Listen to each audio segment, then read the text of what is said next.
अगर मईशत बेहतर हो गई तो किसके लिए बेहतर हुई है? अशराफिया के लिए, शुगर माफिया के लिए, गंदम माफिया के लिए, पाकिस्तान के बड़े बड़े माफियाज के लिए, बिजली माफिया के लिए, पेट्रोलियम माफिया के लिए, या ये बड़े बड़े सियासी खानदानों के लिए और मिलिट्री एस्टेब्लिशमेंट के लिए? क्या इनके लिए मईशत बेहतर हुई है? तो फिर तो आप कह देंगे मईशत बेहतर हो गई है। यानी चंद हजार अशराफिया के जो लोग हैं उनके लिए अगर मईशत बेहतर हुई है तो फिर तो ठीक है, मईशत बेहतर हुई है।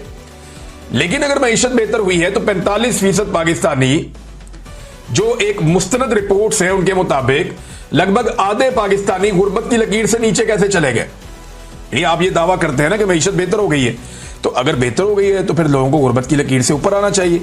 लेकिन यहां उल्टा काम हो रहा है, बजाय लोग गुर्बत की लकीर से ऊपर आए, लोग लगातार गुर्बत की लकीर से नीचे चले जा रहे हैं और जाते ही चले जा रहे हैं। और अशराफिया पाकिस्तान से बाहर अपना बंदोबस्त कर रही है।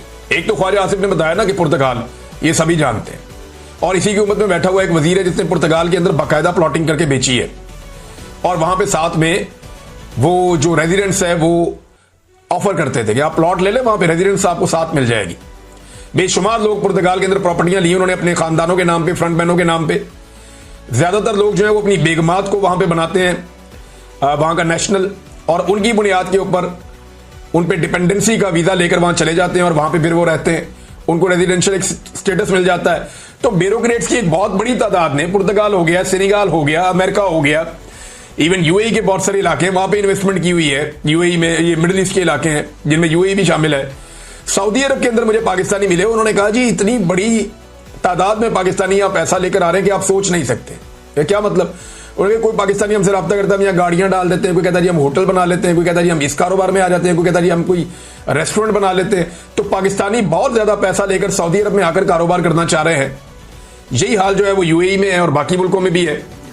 तो पाकिस्तान से तो पैसा बाहर जा रहा है, पाकिस्तान में तो आ नहीं रहा, और पाकिस्तानी लगातार गुर्बत की लकीर से नीचे जा रहे हैं।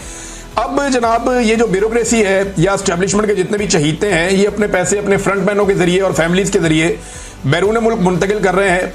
ज्यादातर अपनी बेगमात की नेशनलिटी हासिल करने के प्रोसेस में है ताकि वक्त आते ही वो पाकिस्तान से निकल जाएं। इनका पाकिस्तान में कोई स्टेक नहीं है नादरीन, इन्होंने अल्टीमेटली पाकिस्तान से भाग जाना, और हर चीज के अंदर करप्शन निकलती है। एक मजहबी फरीजा है हज, उसमें तो करप्शन नहीं हो सकती ना।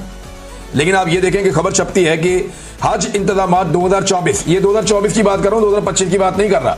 2025 का स्कैंडल उससे भी बड़ा है, नालायकी और नकम्मापन उससे भी बड़ा है। 70,000 हाजियों को पीछे छोड़ के चले गए, वो जा ही नहीं पाए, उन्होंने पैसे दे दिए थे सरकार को। 70,000 हाजियों ने पैसा जमा करवा दिया था, वो हज पे ही नहीं जा पाए, उनका हज ही नहीं हुआ। अंदाजा करें आप कितना बड़ा जुल्म इन्होंने किया।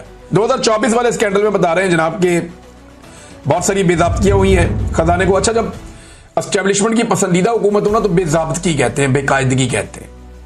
लेकिन अगर एस्टेब्लिशमेंट को हुकूमत से कोई सरोकार ना हो या एस्टेब्लिशमेंट हुकूमत की बैक पे ना खड़ी हो तो करप्शन कहते हैं उस पैसे को। यानी अगर इमरान खान के दौर में हो तो कहते हैं ये करप्शन हो गई, और अगर नून लीग के दौर में हो तो आप कहेंगे कि बेकायदगी और बेजाब्तगी हो गई। ये फर्क है, जरा इसको याद रखिएगा। अच्छा जी, वो कह रही थी खजाने को 40 अरब रुपए का चूना लग गया, नुकसान हो गया है, और ये जनाब हज के इंतजामात में हुआ है। अब अंदाजा करें, आपके हाजियों को भी लूटते हैं ये, सरकार को भी लूटते हैं ये, और मजहबी मामला जो है उसके अंदर भी कोई माफी ये लोग नहीं देते। नाज़रीन, फैसल वाडा साहब ने एक इंकशाफ किया और मियां जावेद लतीफ साहब बेचारे बैठ के सुन रहे थे, मुझे बड़ा तरस आ रहा था उन पे। नवाज शरीफ के जो बहुत वफादार लोग हैं उनमें एक मियां जावेद लतीफ है, उनकी इस बात की मैं तारीफ करता हूं कि उन्होंने वफादारी की इंतहा की है।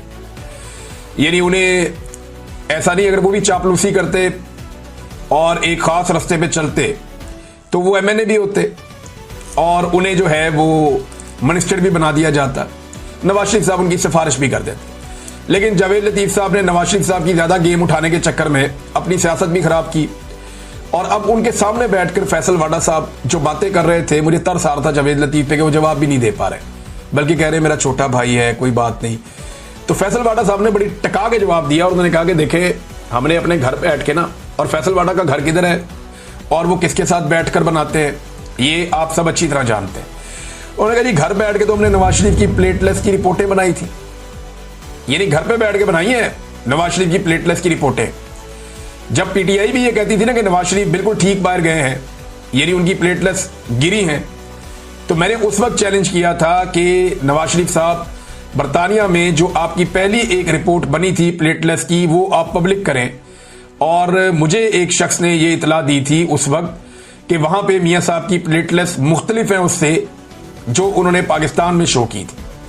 यानी पाकिस्तान में तो प्लेटलेट्स इतने गिर गए थे मियां साहब के जितने आज तक किसी के नहीं गिरे।